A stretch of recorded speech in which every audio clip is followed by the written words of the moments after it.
¿Por qué vino Jesús al mundo? ¿Por qué vino Jesús al mundo?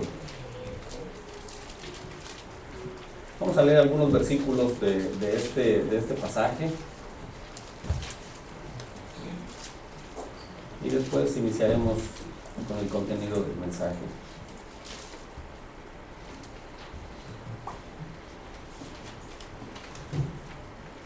Dice así Juan capítulo 1 versículos 9 en adelante, dice: aquella luz verdadera que alumbra a todo hombre venía a este mundo. En el mundo estaba y el mundo por él fue hecho, pero el mundo no le conoció. A lo suyo vino y los suyos no le recibieron, mas a todos los que le recibieron, a los que creen en su nombre, les dio potestad de ser hechos hijos de Dios. ¿Me acompaña a orar, por favor? Señor, te damos gracias en esta mañana. Gracias, Señor, porque podemos celebrar muchas cosas, Señor. Podemos alegrarnos de innumerables situaciones. Pero si una vale la pena en nuestra vida, eres tú, Señor. Si algo realmente es de suprema importancia, eres tú. Señor, no nos reunimos para celebrar una fecha. Nos reunimos, Señor, para celebrar el nacimiento y la llegada del Salvador a nuestras vidas. Gracias, Padre. Gracias, Señor, por habernos amado. Gracias, Señor, por haber pensado en nosotros. Gracias, Señor, por haber entregado a tu Hijo a venir a este mundo, Señor, en propiciación por nuestros pecados. Te bendecimos, Señor, y te rogamos que este mensaje, Señor, sea de edificación y de salvación para muchos. En Cristo Jesús, gracias, Señor. Amén. Pues bien,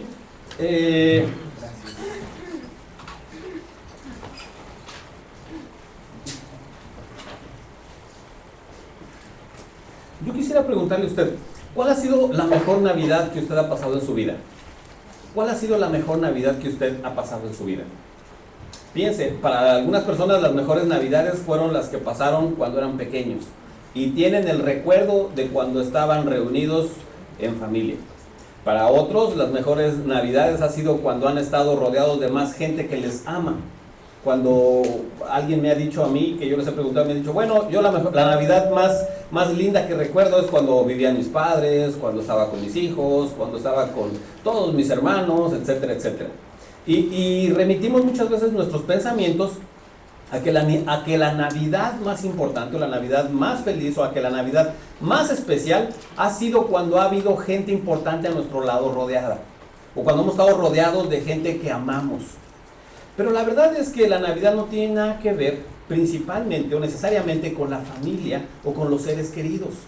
La Navidad no es bíblicamente un momento familiar. Yo escucho constantemente que les preguntan por la televisión a actores, a cantantes, a conductores, a cientos de personas y les preguntan, oye, ¿para ti qué es la Navidad? O, oye, ¿para ti esto? Oye, ¿para ti aquello? Y todos, la mayoría responden diciendo, bueno, la Navidad es un tiempo de alegría, la Navidad es un tiempo de compartir, la Navidad es un tiempo para estar con la familia. Y en verdad les digo que la Biblia no enseña nada de esto. La Biblia dice que la Navidad tiene que ver con la llegada de un hombre a la tierra, no con una reunión familiar en una noche en la que estamos todos cenando algo especial o algo grande. Es verdad, nosotros como creyentes lo hacemos y nos reunimos con otros hermanos en Cristo, nos reunimos con nuestra familia y celebramos y comemos juntos una gran cena y nos la pasamos muy chévere. Pero esa no es la razón de la Navidad. La razón de la Navidad tiene que ver con la llegada de un hombre en forma de bebé a nuestro mundo. En eso consiste la razón de la Navidad. Y de ahí, a partir de ahí, todo lo que nosotros hagamos entonces tiene un fundamento. Nosotros podemos dar regalos y recibir, podemos poner un arbolito y colgar esferas y poner luces en el jardín de enfrente y podemos hacer muchísimas cosas. Todo eso es válido si usted entiende y usted comprende la razón de la Navidad. Pero si usted, amigo que nos escucha, piensa usted que la Navidad tiene que ver con todas estas cosas y la razón principal, que es la venida de ese hombre a la tierra, no es la principal, entonces usted está muy equivocado de lo que significa la Navidad. Es algo así como cuando los padres les festejan a sus niños su primer o segundo aniversario, y entonces hacen una fiesta en grande. y contratan payasos, magos, un cantante, comida, etcétera. Y el niño, pues, ¿dónde está el niño? El niño está durmiendo. Y el festejo es para los padres, para los familiares y para los invitados. Y el niño bien, gracias, está acostadito en su cuarto, con la nana, con la babysitter, ya está con la abuelita. Y entonces el festejo pierde importancia. Yo no digo que no se deba de hacer, claro, pero si el festejado es el importante, el festejado debería ser el centro de la fiesta. Lo mismo sucede con la Navidad. Cuando la Navidad se centra en todo lo que no tiene que ver con ese hombre que vino, entonces la Navidad pierde su significado. A mí una vez me preguntaron, oye hermano, ¿usted qué piensa del arbolito de Navidad? ¿Y usted qué piensa acerca de las canciones y de las luces y de los adornos? Y yo digo, si usted tiene un propósito bien establecido, que celebramos la venida de Cristo, no solamente al mundo, sino a nuestras vidas, todo lo que usted haga a partir de ahí es válido. Si usted quiere dar regalos, y para otras personas a lo mejor es ofensivo, celébrelo usted con convicción. Si usted quiere preparar un arbolito en su casa natural, de plástico, de cartón, o pintarlo en la pared, y usted está contento y celebrando con su familia, hágalo. Hágalo. La Biblia no prohíbe absolutamente nada con respecto a estas cosas. Pero lo que sí la Biblia enfatiza es que el centro y lo más importante de la Navidad tiene que ver con la venida de este hombre a la tierra. Y entonces aquí contestamos nuestra primera pregunta. ¿Por qué vino Jesús al mundo? ¿Cuál fue la razón por la que Jesús vino al mundo? En el mensaje pasado hablamos acerca de la razón por la que Jesús nació virginalmente, ¿se acuerdan? Y una de las razones por las que nació Cristo virginalmente es, en primer lugar, porque fue anunciado por los profetas. En segundo lugar, porque Cristo no debería de tener relación con el pecado, así como nosotros. Y en tercer lugar, es porque el sacrificio que se haría por nuestros pecados tenía que ser necesariamente por un cordero puro y sin mancha. Ahora, la pregunta que desarrollaremos durante todo este mensaje es, ¿por qué vino a la tierra entonces? Ya sabemos que Él tenía que venir virginalmente. Ya sabemos que Él tenía que venir de una mujer que no había tenido ninguna relación íntima con un hombre antes. Lo sabemos. Ahora, surge la pregunta, ¿por qué vino Cristo a la tierra? Cuando entendemos nosotros por qué vino Cristo a la tierra, entonces podemos festejar y celebrar de una manera maravillosa, con convicción, que todo lo que hagamos, ya sea que nos vistamos de rojo y que tengamos en la entrada de nuestra casa un arbolito con luces, con esferas y con 1000 adornos en el interior, es bien importante, antes que todo eso, comprender que Cristo vino al mundo, Cristo vino a mí, y como dice el apóstol Pablo, vino a salvar a los pecadores, de los cuales yo soy el primero. Cristo vino principalmente a 3 cosas, hermanos. ¿Cuáles son esas 3 cosas? Cristo cumplió 3 propósitos en su llegada. Número 1, Él vino a revelar al Padre. Número 2, Él vino a salvarte a ti y a salvarme a mí. Y en tercer y último lugar, Él vino a destruir las obras del diablo. Básicamente de eso constará el siguiente mensaje. Así es que, ¿qué les parece si comenzamos? Y vamos a ver en primer lugar que Cristo vino a revelar al Padre. Bueno, muchas veces nos preguntamos, y muchas veces al contestar esta pregunta, ¿Cristo vino a revelar a Dios? ¿Cristo vino a revelar al Padre? ¿Y por qué tanta gente desconoce a Dios? Tal vez la pregunta más grande en el corazón del hombre tiene que ver con la existencia de Dios, o cómo es Él. La gente habla mucho de Dios, la gente habla mucho con respecto a ese ser que creó el universo, o a ese ser que vive fuera de nosotros. Y sabe una cosa, es bien interesante que para muchas personas Dios es una fuerza, una idea o un pensamiento. Para otros, Dios es un ser supremo pero impersonal. Muchas personas piensan que Dios es algo que está lejos de nosotros, que está en el macrocosmos, que está afuera, rodeando el universo, que no tiene una forma personal, es algo así como un gas, como una masa nebulosa, como un holograma que no se puede entender, como que algo que está allí, pero no sabemos cómo es ni qué es. A otras personas, Dios es todo. Dios es el micrófono, Dios es el púlpito, Dios es el árbol, Dios es el agua, Dios es los pájaros, Dios es el hombre, Dios es todo. A esto se le llama panteísmo. Los hindús tienen una religión muy grande que afirma estas cosas. Y por eso es que no se comen a los bueyes ni a las vacas, porque piensan que es Dios, que algún ser querido ha reencarnado en un animal, y entonces ¿cómo se lo van a comer? Se van a comer a su abuelita que murió hace 50 años. Hay personas que piensan que Dios es una energía positiva. Dios está en ti, algunas personas dicen. Y como Dios está en ti, cuando tú haces cosas buenas, esa energía fluye, ¿no? Pero cuando te retienes tú y comienzas a pelear con otras personas, entonces esa fuerza se convierte en una fuerza negativa, ¿no? George Lucas, a través de la serie, de la saga de películas de Star Wars, la Guerra de las Galaxias, promovieron mucho esta idea de que la fuerza está en ti. Y hay una fuerza oscura y hay una fuerza de luz. Entonces, si la fuerza está en ti, tú actúas con cosas buenas. Si la fuerza mala está en ti, tú actúas de forma negativa. Y entonces la fuerza tiene que ver con algo que está en algún lugar, que no sabes cómo describirla, pero que tú la sientes. Y entonces como tú la sientes y tú la percibes, entonces tú la desarrollas y tú actúas en base a eso. La Biblia no dice que nada de eso es Dios. Otros opinan que Dios es un ser que está olvidado. Sí, es verdad, creó el universo, pero se olvidó, se fue. Está paseando en alguna otra galaxia, en algún otro universo, y nos dejó aquí solos. Pues saben una cosa, la Biblia es la única fuente de autoridad especial para explicarnos quién y qué es Dios. Y si usted conoce el primer versículo de la Biblia, se dará cuenta que en ese versículo se describen muchas cosas importantes acerca de Dios. Ese versículo dice bien sencillo: en el principio Dios creó los cielos y la tierra. ¿Qué significa esto? Que una cosa es la creación y otra cosa es Dios. Dios no está dentro de la creación. Dios está a un lado de la creación y su creación le pertenece a Dios. La creación es algo que Dios hizo, no es algo que forma parte de la esencia de Dios. Es verdad, Dios es omnipresente y Él puede estar en cualquier lugar. Él puede estar en el micrófono, Él puede estar en el púlpito, Él puede estar en un lago. Es verdad que Él puede estar allí, pero no dice la Biblia que Él habita en ese lugar. Uno de los salmos dice que Dios habita en la alabanza de su pueblo, no en la música ni en las canciones cristianas, no, habita cuando un grupo se reúne y canta. Jesús dijo en una ocasión: mi Padre es espíritu y es verdad. Dios es espíritu y es verdad. Y los que le cantan, los que le adoran, es necesario que lo hagan en espíritu y en verdad. Cuando una persona lee la Biblia honesta y sencillamente, puede comprender varias cosas. Que Dios es muy distinto a lo que las religiones cómo lo enseñan.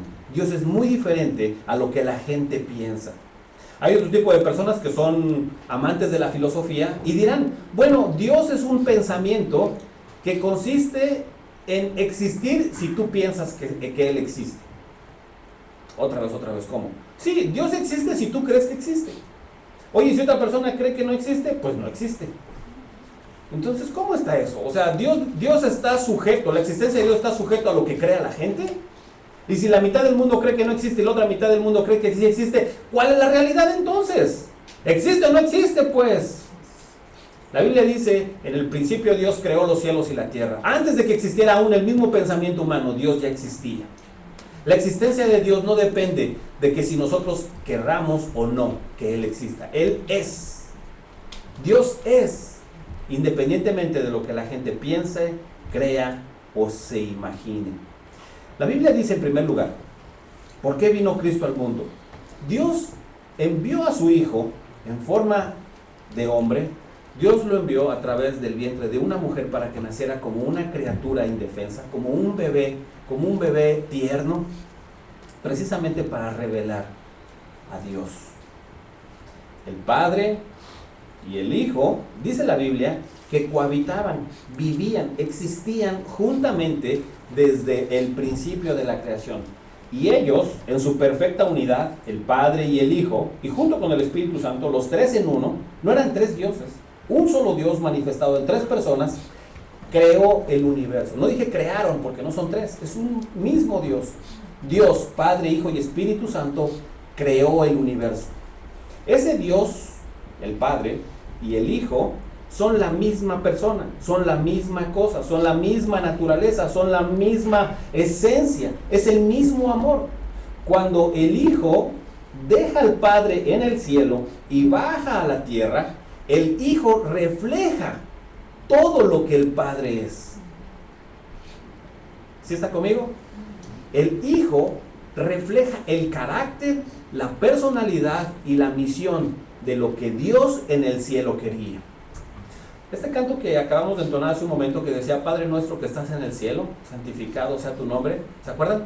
Es la oración de Lucas capítulo 9, la oración del Padre nuestro. Dice, hágase tu voluntad, así como se hace en el cielo, así en la tierra. No es al revés, no es Señor, que se haga la voluntad tuya en el cielo como se hace en la tierra. No, porque en la tierra no se hace la voluntad de Dios. En el cielo sí se hace la voluntad de Dios. Y por lo tanto, de la misma forma que se hace en el cielo la voluntad de Dios, la oración de Jesús es que se haga aquí en la tierra también.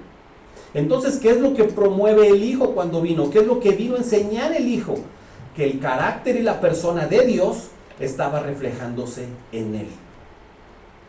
Ustedes han visto esos niños, hablando físicamente, es un ejemplo. Ustedes han visto esos niños que son pero igualitos a sus papás. Esas niñas que son igualitas a sus mamás, que uno ve la fotografía de la mamá cuando era pequeña y uno ve la foto de la niña actualmente y uno dice, pero son igualitas, parecen un espejo, ¿sí o no? De sus mismos rasgos, su cabello, sus ojos, su sonrisa, todos son igualitas. No solamente estos, hasta en eso, físicamente, sino en su carácter.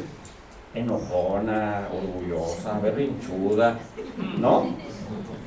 Bueno, carácter malo, ¿no? Pero también cosas buenas, ¿no? Pues es amable, sencilla, es risueña, etcétera, etcétera. Y uno la ve y uno dice, pero salió igualita a su madre, ¿no? ¿Y qué significa eso? Bueno, tiene el mismo ADN. El ADN es la misma genética, las mismas características que tienes tú, se las heredas genética y físicamente a tus hijos. ¿Esto qué significa? Que tus hijos van a tener la misma información que tú para su crecimiento. Si tú tienes algún problema hereditario, créelo que es muy probable que se los heredes a tus hijos, ¿verdad? Si tú eres chaparrito, no puedes esperar que tu hijo sea grandote, ¿no? Si tú eres delgadito, no vas a esperar que tus hijos sean anchotes, ¿no? Por decirlo así de otra forma, ¿no? Si tu carácter también es dócil y sencillo, muchas veces el carácter también es heredado. Digo muchas veces, no siempre, ¿no? Muchas veces. En este caso, el Padre, al enviar al Hijo, el Hijo vendría a reflejar el carácter y la personalidad de Dios. En una ocasión, Jesús les está hablando a los discípulos y les dice, yo quiero que ustedes sepan que esto es así y así y así. Y los discípulos se quedan asombrados y entonces uno de ellos le dice, muéstranos al Padre y con eso nos basta. Y en Juan 14:9, Cristo les dice, el que me ha visto a mí, ha visto al Padre. ¿Ustedes creen que Jesús se refería a que la barba que tenía Jesús, el color de ojos, el tamaño y el color de la piel, es igual que la que el Padre tenía en el cielo? ¿Ustedes creen que Jesús les quería decir con esto que las características físicas de Jesús son las mismas características físicas de Dios, el Padre? Cuando Él les dijo, el que me ha visto a mí, ha visto al Padre, ¿ustedes creen que se refería físicamente? ¿Cuántos de ustedes han escuchado hablar acerca del manto de Turín? ¿Cuántos de ustedes han escuchado hablar acerca del manto de Turín? Una iglesia antigua que está en Francia. Existe una enseñanza católica romana principalmente que enseña que durante no sé qué tiempo, a principios de nuestra era, después del nacimiento de la iglesia, alguien conservó el manto que pusieron sobre Jesús. Es una tradición que no tiene ninguna base bíblica. Y entonces ese manto cubrió su rostro, cubrió su cuerpo. Con el tiempo, entonces cuando lo retiraron, en el manto quedó su imagen grabada. Y entonces han hecho estudios, hasta muchos programas en Discovery Channel y ese tipo de canales raros que pasan información que muchos piensan que son científicas, yo no sé por qué, obviamente pues porque no tienen ninguna otra fuente científica de seguridad, pero esos programas que han promovido, estos canales que han promovido estos programas, Yo estaba viendo uno, por cierto, acerca de este tema, y entonces analizando científicamente a través de rayos especiales y de métodos de lectura fotográfica especial, que este manto reflejaba hasta una identidad de cómo pudo haber sido el rostro de Jesús. E invierten más de 2 horas en un programa para hablar acerca de que si Jesús tenía rasgos finos, que si sus ojos eran de cierto tipo, que si sus pómulos eran resaltados, hacer un análisis tridimensional de cómo sería su rostro, su barba, etcétera, etcétera. Y al final yo digo, bueno, ¿y cuál es la relevancia de eso? ¿De qué le sirve a la gente saber y descubrir si realmente Jesús tenía los ojos verdes o azules? ¿Cuál es la importancia para mi vida saber que Jesús tenía la barba larga, o él era delgado, o era moreno? ¿Qué es lo que cambia en mi vida eso? Si ese manto realmente cubrió su rostro y dejó estampada su imagen, ¿qué es lo que cambia en tu vida? Que te sorprendas y digas, wow, existe una tela que realmente cubrió su rostro y dejó estampada su figura. Oh, la podemos observar y venerar y decir, oh, es verdad, qué reliquia tan antigua. ¿Cuál es la diferencia de eso? Eso no enseña nada de Dios. Eso no enseña absolutamente nada de Jesús. Lo que sí refleja cómo fue Jesús se encuentra escrito en estas páginas. En estas páginas no dice de qué color era el rostro de Jesús, de qué color eran los ojos de Jesús, ni de qué tamaño era su barba. Lo que sí nos dice es, ¿qué es lo que pensaba Jesús acerca de Dios mismo?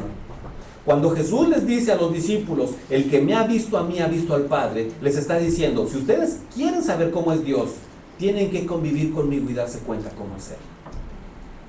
¿Ustedes conocen ese dicho que dice, ¿quieres saber cómo es Andrés? Vive con él un mes, ¿no? A veces no se necesita tanto, ¿no? ¿Usted quiere saber cómo es Dios? Lea la Biblia. Yo no creo cuando una persona me dice, yo tuve un sueño y Dios me dijo esto y esto y esto. Y yo digo, bueno, tú tuviste un sueño, tú tuviste una imaginación, pero ¿por qué la Biblia no enseña nada acerca de este sueño que tú tuviste? Y mi primera pregunta cuando alguien me dice a mí, yo tuve un sueño, y Dios me dijo a mí esto y esto, yo le pregunto, oye, ¿y tú estás leyendo la Biblia? Y casi siempre, en todos los casos, casi siempre me dicen, bueno, es que Dios me habla a través de sueños. Yo no creo que Dios te habla a través de sueños. No lo creo, es más, no es bíblico que Dios habla a través de sueños. Dios no quiere revelarte a ti de forma exclusiva algo que para todos los hombres dejó su palabra escrita. Hebreos 1:1 dice que lo que Dios quiere reflejar está en Jesucristo, no en un sueño, no en una visión. Es más fácil y más presuntuoso decir, Dios me habla a través de una revelación secreta y especial que tú no puedes recibir, pero que yo sí. Y lo único que hace eso es que la persona se exalte por encima de ti diciendo, yo sí soy espiritual y tú no, oh.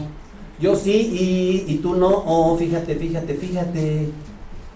Y lo primero que me hace pensar es, esa persona realmente no tiene un contacto con la Biblia.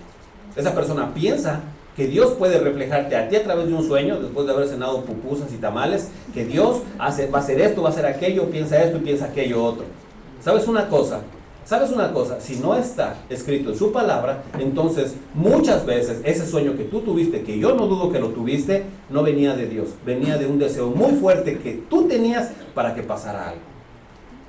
No se imaginan a mí cuántas veces me dijeron muchos hermanos, hermano, tú vas a tener un bebé, Dios me lo dijo. ¿En serio, hermano? ¿En serio?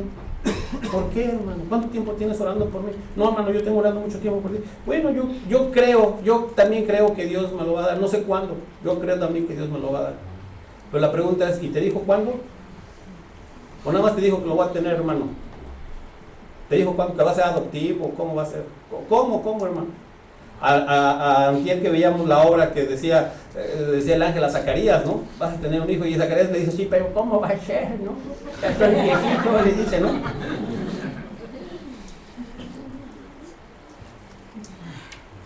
Dios es revelado, hermanos, por Jesucristo. La razón de esta vida es para festejar y celebrar que conocemos a Dios porque Jesucristo lo reflejó. Dice en segundo lugar, Juan 10:30, Jesús dice, yo y el Padre uno somos. Ándale. Ningún profeta dijo eso antes jamás. Ningún iluminado jamás dijo eso. Ningún filósofo, ningún apóstol, nadie jamás dijo, el Padre y yo somos uno. ¿Qué significa eso? que lo mismo que es Dios es Jesucristo. En carácter, en personalidad, en atributos y en voluntad. Lo que quiere el Hijo, lo quiere el Padre. Lo que odia el Padre, lo odia el Hijo. Lo que Dios hace, el Hijo también lo aprueba. Lo que Dios condena, el Hijo lo condena también. Dios y el Padre, Dios Padre y Dios Hijo son la misma persona. Así es que esta es una enseñanza bien interesante también. Si usted es testigo de Jehová o si usted es adventista y usted no está de acuerdo con la Trinidad, estudie por favor con detenimiento Juan 10. Jesús dijo, yo y el Padre uno somos. La misma cosa, la misma esencia, la misma persona, la misma identidad. Dice también Hebreos 1:3, dice que Cristo es el resplandor de su gloria y la imagen misma de su sustancia. O sea que todo lo que es el Padre, lo es el Hijo. Todo lo que es el Hijo, lo es el Padre. Y no estamos hablando físicamente, estamos hablando en cuanto a su carácter y en cuanto a su persona. Les voy a hacer una pregunta, hermanos. ¿A quién adoramos nosotros? ¿Al Padre o al Hijo? ¿A quién adoramos nosotros? ¿Al Hijo o al Padre?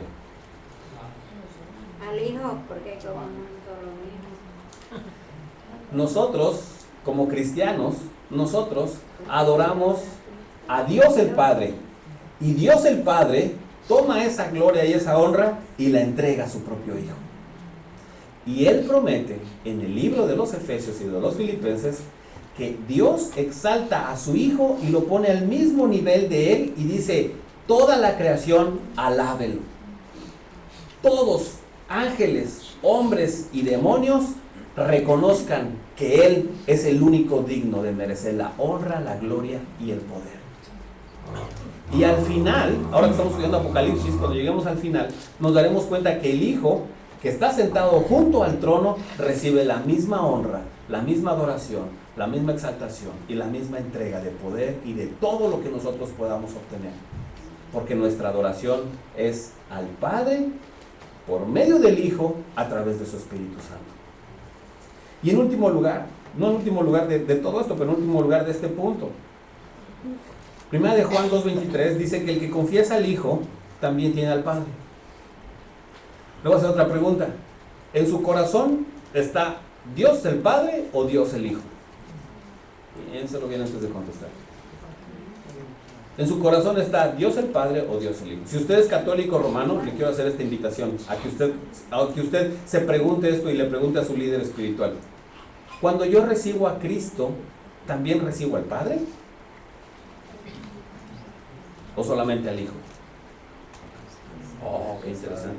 Y Efesios capítulo 1 dice que cuando yo recibo al Padre, recibo al Hijo y también a su Espíritu Santo. Entonces, ¿es válido decir que Dios vive dentro de nuestro corazón? Claro que sí.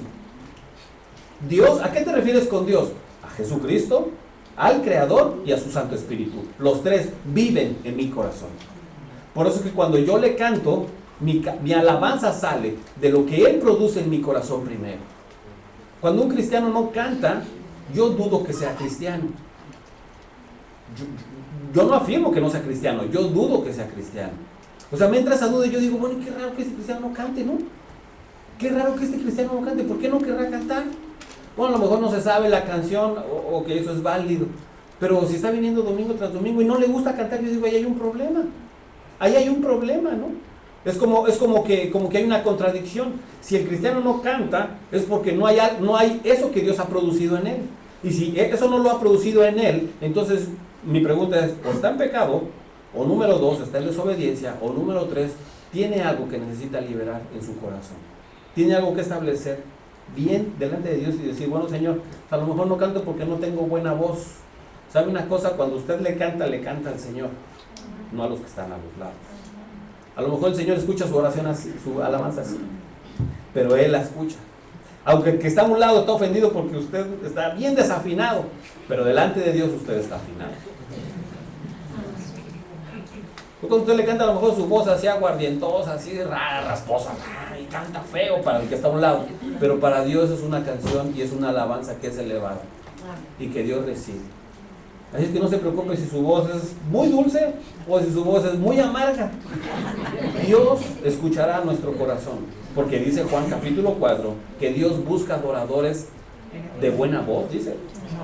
Dios busca adoradores bien entonados. Dios busca adoradores que lo adoren en espíritu. Y si su espíritu tiene deseos de cantar, entonces es algo maravilloso, porque sabe una cosa, yo he conocido realmente a muy poquitas personas, muy poquitos, que yo me quiero así alejar de que no canten cerca de mí, pero de ahí en fuera todos tienen una voz hermosa. Dios nos ha dado esa voz para que cantemos. Y en verdad yo le invito, yo le animo a que usted cante en el baño, cante en su auto, cuando está en el tráfico, no se enoje, no se desespere, cante, ponga una alabanza y póngase a cantar, y verá cómo el Señor va afinando su voz. Y entonces cuando llegue aquí a la iglesia, el hermano Carlos le va a decir, venga a cantar con nosotros, con las hermanas, para que les enseñe a las hermanas a cantar. Amén. Amén. En segundo lugar, Dios envió a su Hijo para revelarlo. Este es el último versículo, Juan 1:18. Dice que a Dios nadie le dio jamás el unigénito Hijo. ¿Ya vio que está escrito con mayúscula? El unigénito Hijo que está en el seno del Padre, Él le ha dado a conocer. En segundo lugar, vamos un poco más rápido. En segundo lugar, ¿por qué vino Cristo? Cristo vino para buscar y salvar a los perdidos. La segunda razón por la cual Cristo vino al mundo fue para rescatar a la humanidad. ¿Usted cómo ve el mundo, hermano? ¿Usted cómo ve el mundo? ¿Mejor o peor? A ver, los hermanos que ya pasan de 40, los hermanos que pasan ya de 50, yo sé que nadie va a levantar la mano, ¿no? Pero, ¿cómo ven el mundo? ¿Ven el mundo que va evolucionando o que va empeorando? ¿Usted se acuerda cuando era niño? Yo estoy seguro que sí, porque seguido lo hace, ¿no? ¿Usted ve que las cosas van mejorando o van empeorando? Cuando Cristo vino a la tierra, la Biblia dice que el mundo estaba en tinieblas y en oscuridad. La Biblia dice que el mundo estaba sumergido en tinieblas. Y uno dice, bueno, eso es una forma alegórica de decir otra cosa. ¿Qué quiere decir que el mundo estaba en tinieblas? Miren, la mejor forma de entender esto, cuando dice la Biblia que el mundo estaba en tinieblas, está diciendo que el mundo estaba bajo un sistema, una forma de pensamiento lleno de dudas, de mentiras, de engaños y de muerte. ¿Y no es verdad que así está el mundo hoy? Basta comprender la televisión y el 95% de las cosas que uno ve en la televisión son mentiras. Y le quieren vender algo a través de engaños y de mentiras, haciéndole creer que usted necesita lo que los comerciantes están vendiendo. Usted tiene que tener esto. Usted debe de hacer esto. Pone una película uno y todas las películas son fantasía y ficción. Y es verdad, las vemos por entretenernos algunas de ellas. Pero basta con poner las noticias y en las noticias, todas las noticias que usted ve, todas las noticias, 99% de las noticias todas son malas noticias. Subieron los impuestos y se murió un niño y se incendió una casa y van a aumentar los impuestos y esto y aquello y lo otro, y uno dice, bueno, yo le digo a mi esposa, le digo, ¿por qué quieres ver las mismas noticias? Son los mismos de ayer, pero peor. Yo quiero ver el clima, hasta en el clima hay malas noticias, va a llover y va a nevar y va a ser más frío. Entonces me dice, ay, tú, me dice mi esposa, me dice, ay, tú, me dice, no seas pesimista. No, no soy pesimista en verdad, pero si usted quiere saber, lea noticias, no las vea, no se siente en la televisión a ver las noticias.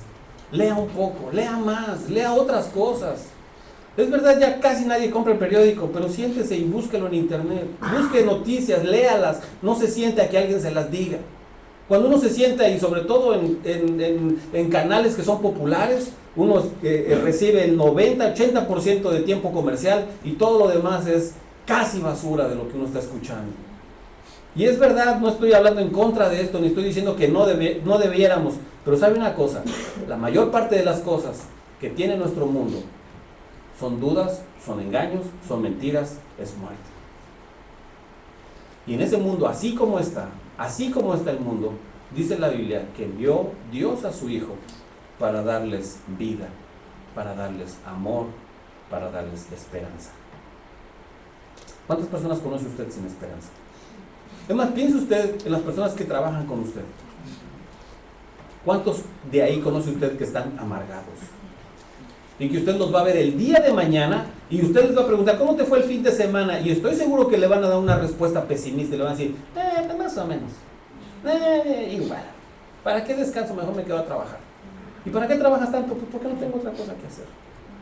Y su vida es un limón. Todo lo que tienen ellos y todo lo que hacen es amargo y amargo y amargo. Uno lo saluda así de beso, así, y se queda así, hace como cara así. Amargura total, amargura completa. Dice la Biblia que Dios envió a su Hijo para salvar a esas personas. Y sabe, entre esas personas estábamos usted y yo. Nosotros siempre creímos que estábamos mal, que estábamos bien, hasta que alguien llegó y nos dijo cuán mal estábamos. Dice Marcos 2:17 que Jesús les dijo a los religiosos, los sanos no tienen necesidad de médicos sino los enfermos. Y aquí viene la segunda razón de su venida. No he venido a llamar a justos, sino ¿a qué? A pecadores. ¿Cuál debiera ser la razón de la Navidad, hermanos? ¿Por qué debiéramos de tener un arbolito, regalo, cena, canciones, luces? ¿Por qué debiéramos de tener eso? Porque Cristo vino a salvar a un pecador. Y ese pecador soy yo.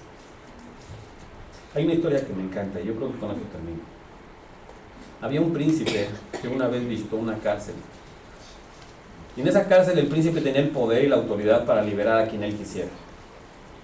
Cuando el príncipe entró a la cárcel, buscó un reo, que pensó él, el reo que yo deje en libertad será alguien que lo merezca. Así es que fue de celda en celda preguntándoles por qué estaban ahí y por qué debían de ser liberados. Todos, casi todos dijeron, bueno, realmente yo no soy tan culpable, a mí me metieron aquí por una equivocación, yo no soy culpable de lo que me están acusando. Y otros decían, pues realmente fue un engaño, yo estoy aquí porque no pude pagar un abogado, yo estoy aquí por esto, yo estoy aquí por aquello, yo debería de salir, yo debería de estar afuera, yo debería estar con mi familia, yo tengo que estar en otro lugar, yo no tengo que estar aquí son más injustos, aquí me están violando mis derechos humanos, etcétera, etcétera, etcétera. El príncipe siguió y escuchó cada uno de ellos hasta que llegó con un hombre. Y el hombre, cuando el príncipe le dijo, ¿y tú por qué estás aquí? ¿Por qué piensas que debería yo de sacarte? El hombre le dijo, yo estoy aquí porque me lo merezco. Estoy aquí porque cometí un crimen. Y no quiero estar aquí, pero sé que aquí debo de estar porque tengo que pagar el daño que hice. Yo tengo que estar aquí, dijo.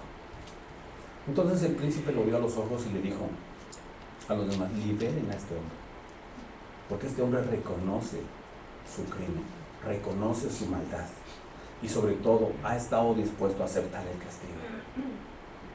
La Biblia dice, hermanos, que Dios viene a salvar a un mundo perdido, pero cuando ese mundo perdido piensa que no está perdido, Dios no puede darles libertad. Jesús no vino a sanar a los buenos. Jesús no vino a sanar a los que se creían que estaban bien.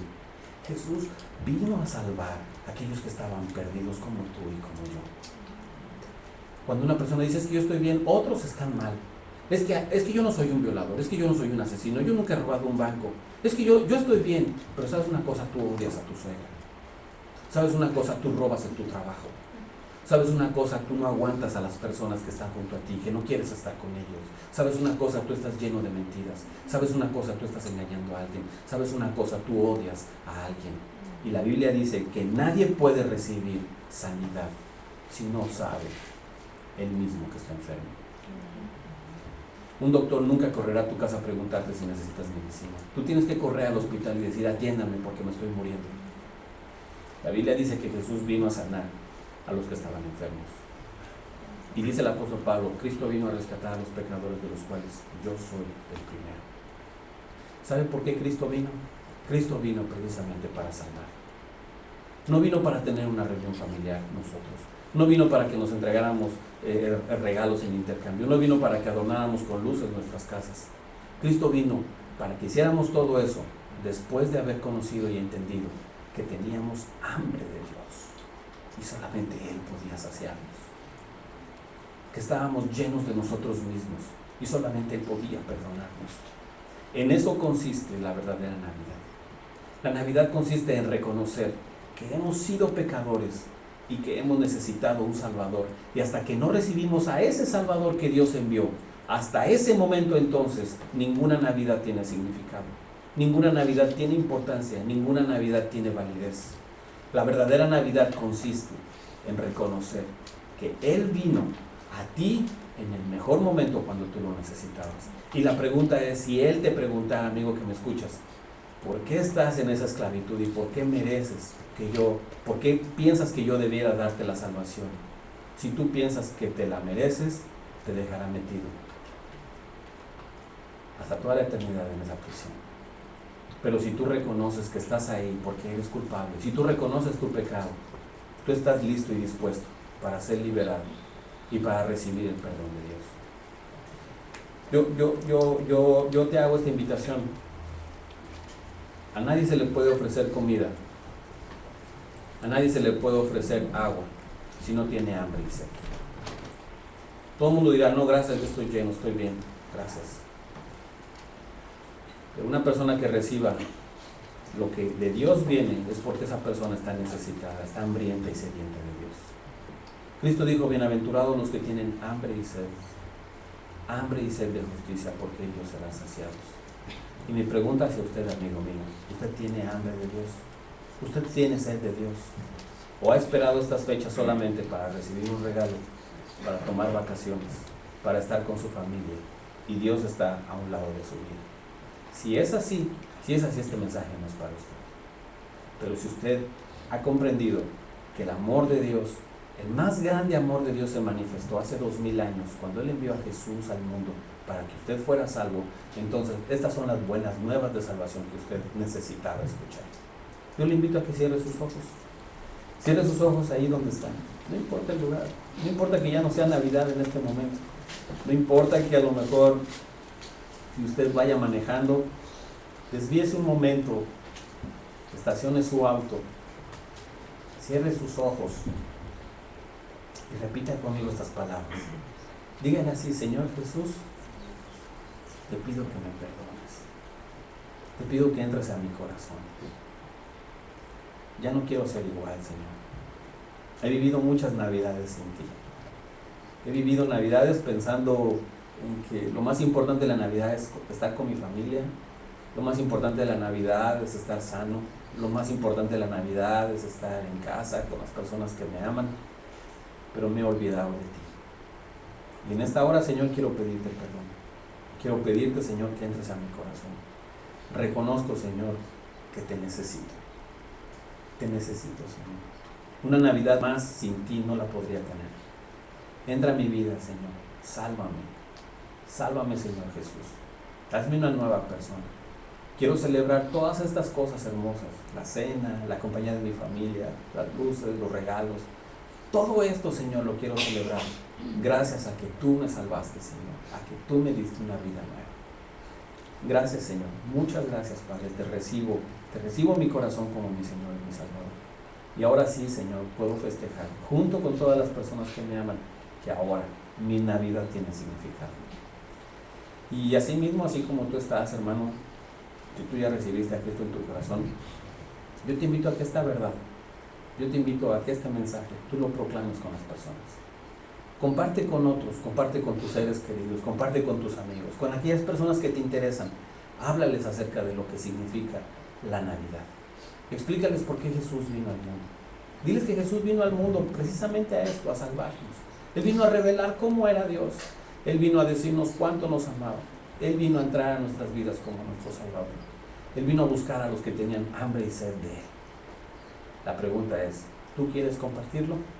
Si es así, yo te invito a que repitas esta oración conmigo. Dile: Señor, te pido que me hagas una lumbrera, Señor. Quiero ser una luz más en tus manos. Quiero alumbrar, Señor, a la gente que está en oscuridad. Ayúdame, Señor, a que el día de mañana busque a alguien. Busque a alguien, Señor, en mi trabajo, en mi escuela, en mi familia, Señor. Alguien que no te conozca. Alguien que yo estoy seguro que conozco mucha gente que no te conoce, Señor. Ayúdame a hacer esa luz mañana. y a poder compartir estas palabras que he escuchado, que Cristo vino al mundo a salvar y a mí me ha salvado. Gracias, Señor, en el nombre de Jesús. Amén. Amén. Que Dios les bendiga, hermanos. Estamos despedidos.